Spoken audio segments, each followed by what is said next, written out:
Hey YouTubers, before we get started on today's video, I want everyone to go down to the description section below and hit that link and go check out Kihokai 1994's channel. The guy makes some really awesome content, some retro Dragon Ball stuff as well as Super. He's pretty small right now, but he really wants to just interact and start discussions with you guys, and that's always really awesome, especially when he's starting out with YouTube, so make sure to go show him some love and support. But with that being said, enjoy the video.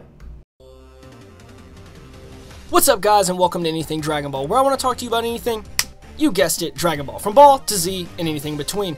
I'm Kihokai 1994, and today I'm excited to introduce my special guest, and for the very first time to this channel, Mark from Real to Real Productions. What's up, Mark? How's your day going, man? What's up, Brandon? How are you, man? Pretty good, man. You know, we record all of our videos late at night, so I've been working all day, but we're gonna do good. Well, so I brought you here today, Mark, to re-record a video we've already recorded because the audio was lost. But we're going to try to show our point to the community, why we think the Buu arc is super underrated and hated on for misguided reasons. I won't say wrong reasons, but I will say misguided reasons.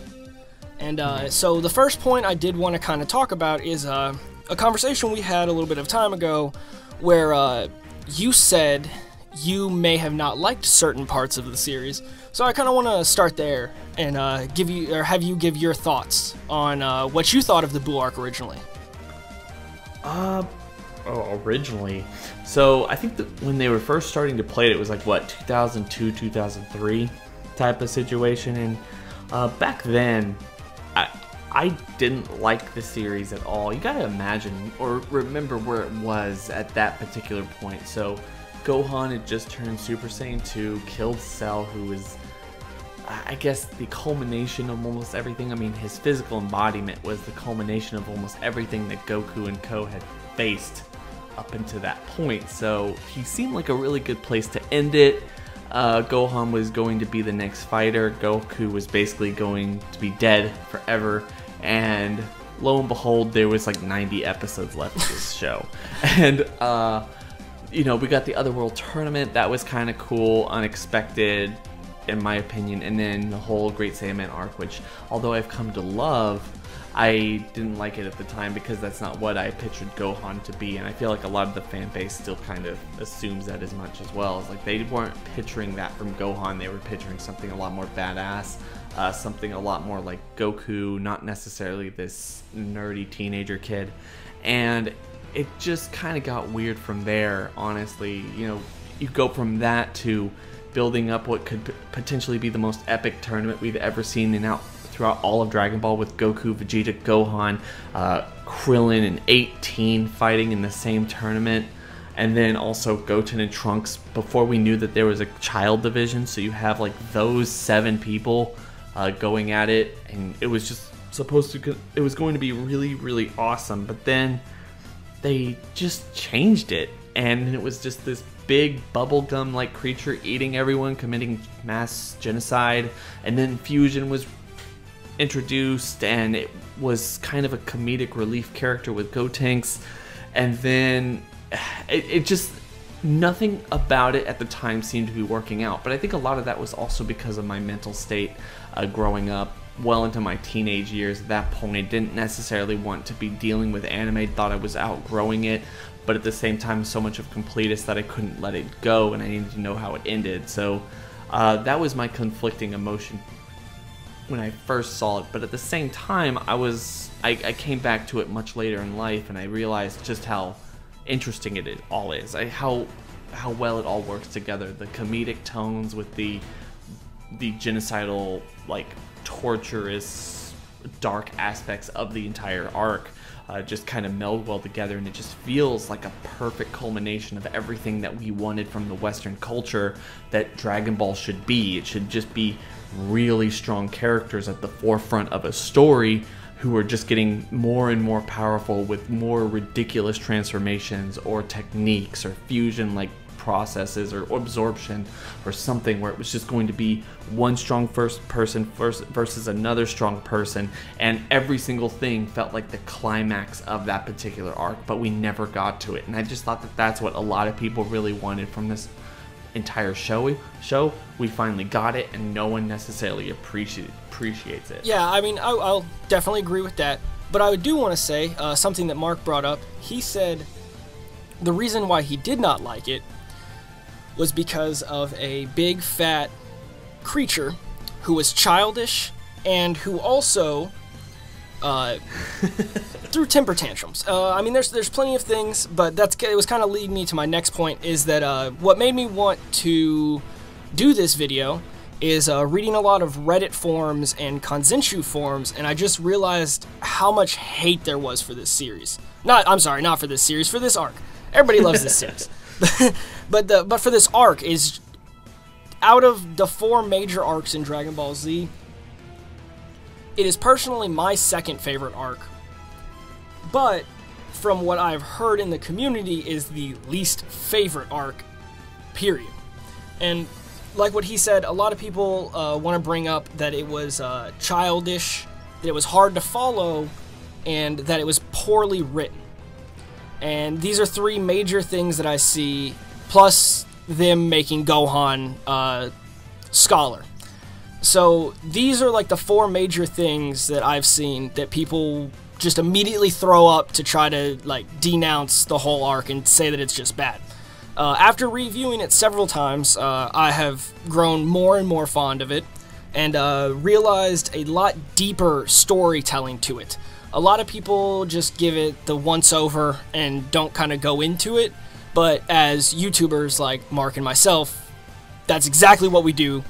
That's what we're trying to do. So we dive into it as deep as we can. And I've realized that there's a lot of foreshadowing and connection through this arc that if you really paid attention to these subtle hints, you possibly could have picked up on things. One thing that Mark mentioned is there's a child division in the tournament. Trunks and Goten go at it. They're the last 2. Great fight. Go watch it. Not gonna summarize it. But they wanted to fight in the adult division. So what they do is they knock out a fighter and they steal his clothes. And they learn to be a adult disfigured human male. And I've realized a major part of foreshadowing that happened before that. Goten and Trunks, spoiler alert if you haven't seen the show, I don't know why, because it's been 20 years since it's been on. More than that, but obvious. 20 years. But they fuse and create this badass character. But there are all these remnants of them learning how to be a fusion before they ever learn about like stabilizing ki with each other and actually doing the transformation pose.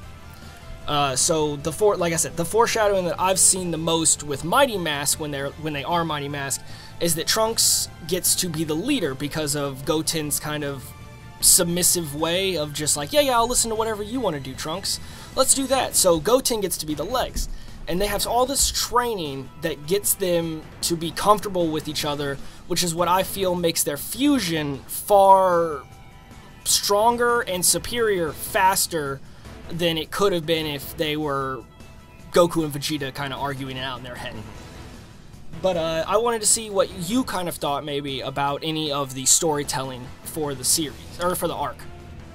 Oh, well, I honestly never really thought about that until you brought it up. And like you said before, this is a re-recording, so obviously you'd already brought this up in the earlier recording. But just genuinely, I had never thought of that as a storytelling kind of foreshadowing situation. Never really looked at it. And at the same time, I really like that concept. I really like the idea that Goten and Trunks were working together, and I think one of the things that does is it primes the audience into believing or kind of considering the fact that this could be what's going on in the future, and this is how we'll get to see them work together in this situation further on in the future. And one of the things that not only that arc kind of picked up on, but also the majority of the series, I mean, Goten and Trunks, outside of the future Trunks arc in Dragon Ball Super, are really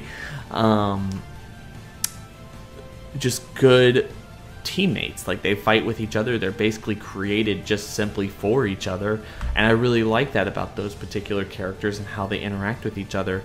And when you come to any other things that were basically foreshadowed or, I guess, put upon the entire series. There's a lot of stuff that's kind of random, but there's also stuff that really works very well. One of the things is I love the fight between Goku and Vegeta, in terms of Vegeta kind of regressing into his evil state, but also having the wherewithal to basically fight Babidi's mind control and also have enough sense to go fight Majin Buu and even sacrifice himself for the greater good. That's a story plot that's continued through the Cell Saga and really kind of helps punctuate just how much Vegeta has grown throughout the majority of Dragon Ball Z. So we get a lot of character development from Vegeta in this particular arc, even if he's not necessarily in it for the longest time. I mean, for most people, he's not necessarily in it a lot either. And then you also have Gohan's kind of shepherding into a man with the ultimate form, and his relationship bonding with Videl, and his relationship with Gohan as kind of a big brother, but also kind of a father figure, if you really want to put it in that light, to his younger brother, who considers him such a influence. And the one thing I would really say, though, is they don't necessarily give Piccolo a lot to do, although they kind of shepherded him into this new babysitter type of mentor thing that he has been for a really long time. He doesn't necessarily get a time to shine. Goku, on the other hand, is just always going to be Goku, so I don't think a lot of people can really take too much offense with that. I understand a lot of people don't like the Super Saiyan 3 transformation, but that is what Goku is. It's just always someone who's going to find another level beyond, another way to combat his enemy. And even though it might have been an ass pull, something that was completely achieved off screen and completely could have been used to stop Vegeta instantaneously and not necessarily bring about Majin Buu, it was still an interesting thing. One thing we did need from that is a new transformation, and we finally got it with that, plus the fusions, plus the whole god ritual with the Elder Kai giving Gohan his ultimate form. So I really thought that those three things in particular are cool when it comes to what Dragon Ball was trying to do throughout its entire run, was give us more, better, interesting transformations and character dynamics where people get stronger and fight harder opponents. Plus the whole absorption thing with Buu was really awesome, and you get to see that a lot. Actually, it's kind of running off of the same character or even dynamic of how Cell in his imperfect form was kind of creating and gathering energy by absorbing people. We get to see that kind of continue with Buu, where he absorbs people or even eats people, where it's kind of not necessarily indicated that if he eats people he gets stronger, but we get to see that kind of story thread continue from villain to villain, and I thought that was actually interesting too. You also brought up in your several great points that there was a lot of character development. I do want to say, like you said, there was a continuation from the Cell Saga into the Buu Saga of what seemed like better storytelling. And what I've kind of noticed through everything is the first run of arcs are kind of build up, build up, build up, get stronger, fight the enemy, go home, be peaceful. Build up, build up, build up, build up, fight the enemy, now the world's peaceful. With this, I felt like it was more dynamic, or not more dynamic, but it was more in depth. So we had all of these characters who really hadn't been built up over all these years that the show has been coming out. Very shallow characters that now in this arc have greatly gone into depth. Krillin getting married and having a baby. We get to see more into their relationship through that arc. We get to see Vegeta's, obviously, his change, because you fully get to see him embrace being an Earthling in that, and his final atonement. You also get to see Buu's great character transformation, both literally and physically, especially after Mr. Satan gets him to agree that evil things are not fun to do anymore. whenever the two shots happen, we get to see a physical embodiment of a good over evil fight in one person's brain, where evil actually overdid good, and that's what spawns the rest of the plot. I mean, then you see that he still has some remnants of good and may be able to be purified later on. And then when the Kid Buu form comes in, Goku, the very last thing, hey, I hope you get reincarnated into something good so I can fight you again. So you see this overwhelming turning evil to good plot as well come through this. I also did want to dive down into a little bit of the character in depth into Vegeta and Gohan themselves. Gohan, throughout the whole series, kind of gets this stigma put on him that his mom made him study. I've seen several little hints in the series that Gohan wanted to be a scholar. He also wanted to be a fighter at times, and it was a very big battle of balance in his head at certain points of his life. But during this part right now, we definitely see him being a scholar. He goes to school, he's trying to do the best he can, but with him seeing the small amounts of evil that come from just living on Earth, he does try to do the good thing. He creates the Great Saiyaman, he is the Golden Warrior for the first couple days that, you know, he's into the town. But we get to see him kind of balance that life more so than we've seen with like Goku, because we never really see him interact with regular people in the world. So it was really nice to kind of see what he wants to do for his world to protect his family. Protect's a little bit strong at the beginning of the arc, but obviously later on when he tells Buu, I'm going to kill you, you definitely get to see a major turn in his character, along with showing how strong he can actually be and putting to rest all the people who say he doesn't mean anything in that arc. Yeah, you know, the thing is, I honestly think that there's a misconception with Gohan that stems from a lot of places, and like you said, there is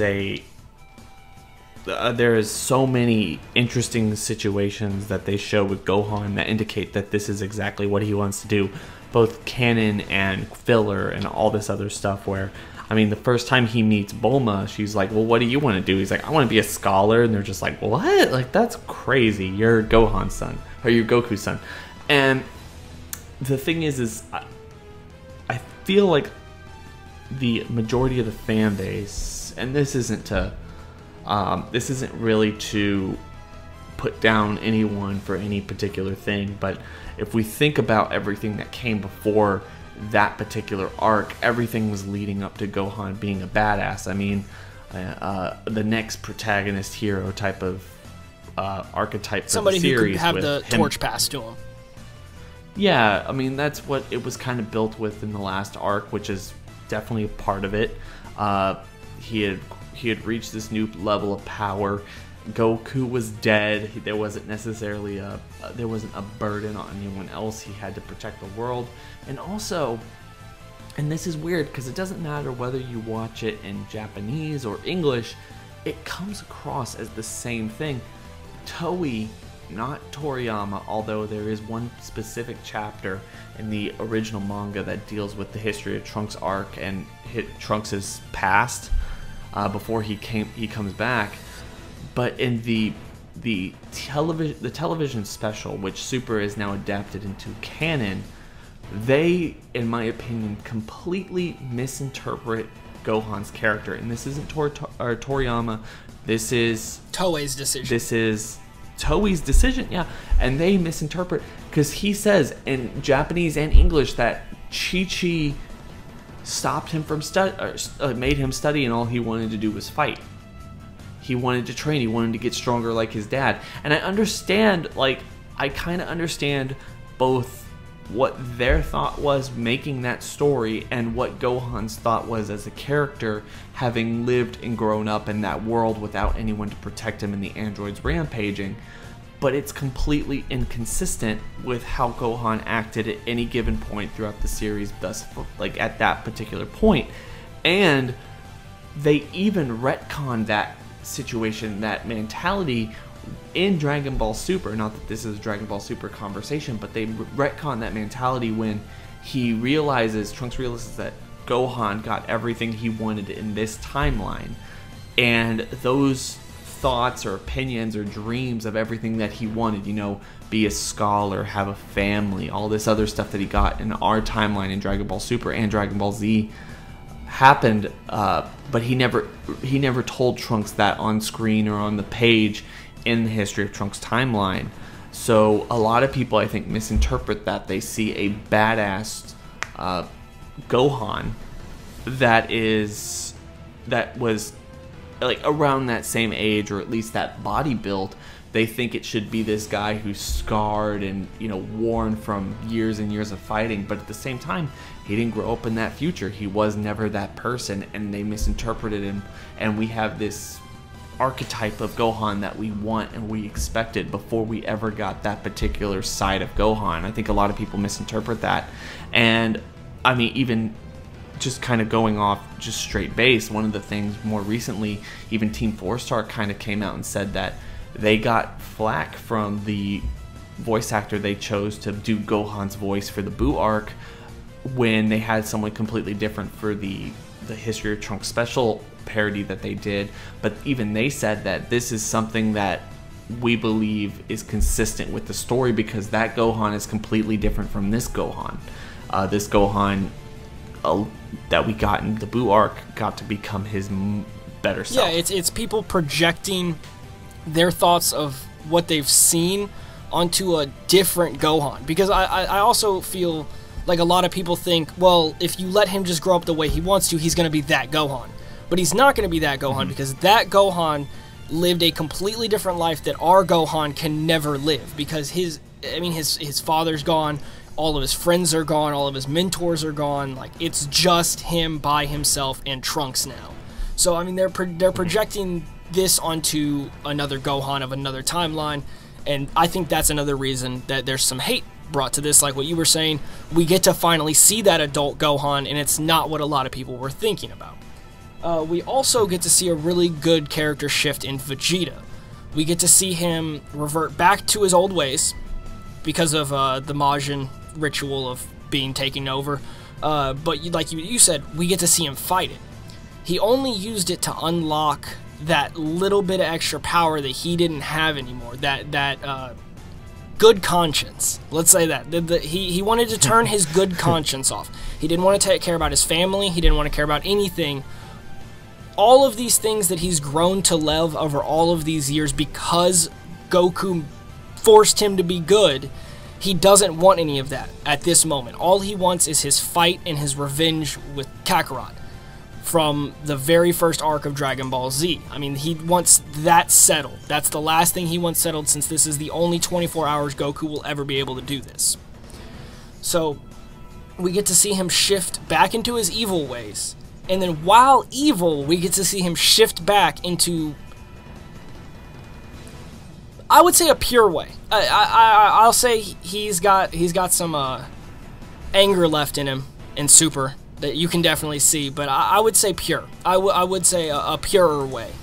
And you get to see his heart transform, because when he knocks Goku out during their amazing fight, which is one of the top highlights for me as well of this little arc, is finally getting to see that revenge fight. When he knocks him out, he tells him, and he goes, Goku, this is not your fight. When you wake up, Majin Buu will be gone, and I will be gone as well. But he's taking the responsibility because he realizes that Goku has taken all of this responsibility and all of these things, and how good of a person Goku is, and he finally realized, I'm almost exactly like that. And I mean, obviously they don't say it or show it, but me trying to dive into his brain and using my own headcanon, I can definitely see where you have to hit pure evil before you can come into the good. I can definitely see that. And it's a transformation that you get to see, especially if you take it while you're older, if you take it above past face value. It just seems really good to me, and it's just one of the major things that I really like is seeing him change. But you were talking earlier about how this arc is the embodiment of anything or everything we wanted to see as Dragon Ball Z fans in the Western side of the world, at least. And going along with that, I also wanted to start talking about the production side of this kind of series. Or, well, not this series. I keep saying series. This arc. So I wanted to talk a little bit about production and about how, through all of their years of experience, both on the Japanese and the American voice acting side, this was some of the best work they had done, especially in the original Dragon Ball Z dub, and even more so with the redubbing that they've both done, Japanese and English, for Dragon Ball Z Kai. They've gotten to put their best work out there, and they've really learned the characters at this point. The performances, I feel, are fantastic. The animation is perfect. I won't say perfect, but the animation is as well fantastic. I also want to go more into how you were talking about the physical embodiment of everything we like. We got to see transformations, we got to see power-ups, we got to see people die, we got to see people come back.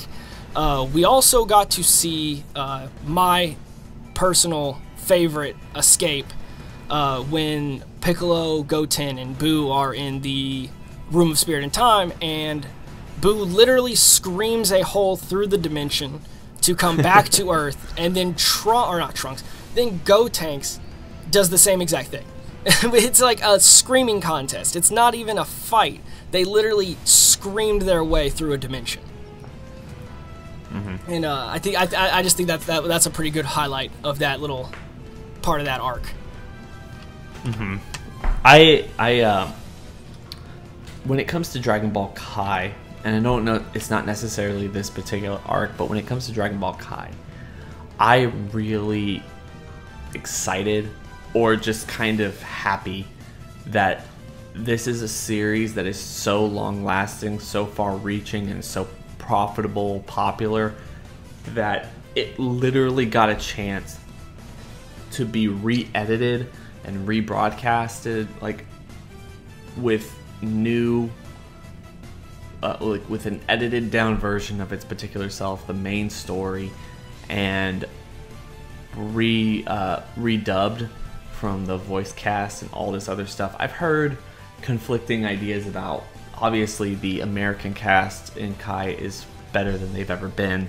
That's the idea I've heard, but at the same time I've also heard that the Japanese voice cast is a little bit, they had really good performances at the beginning, and now they're all a little bit older.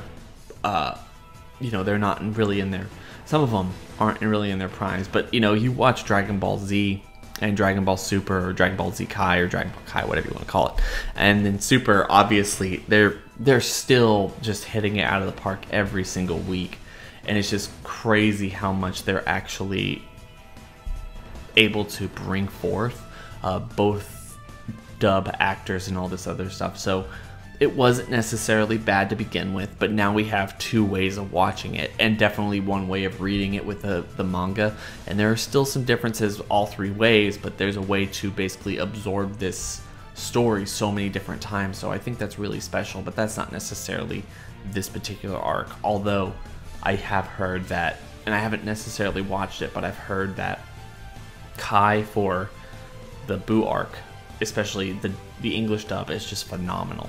And you'd speak better to that than I could. Yeah, I bought both of them the days they came out, and I marathoned them the same day.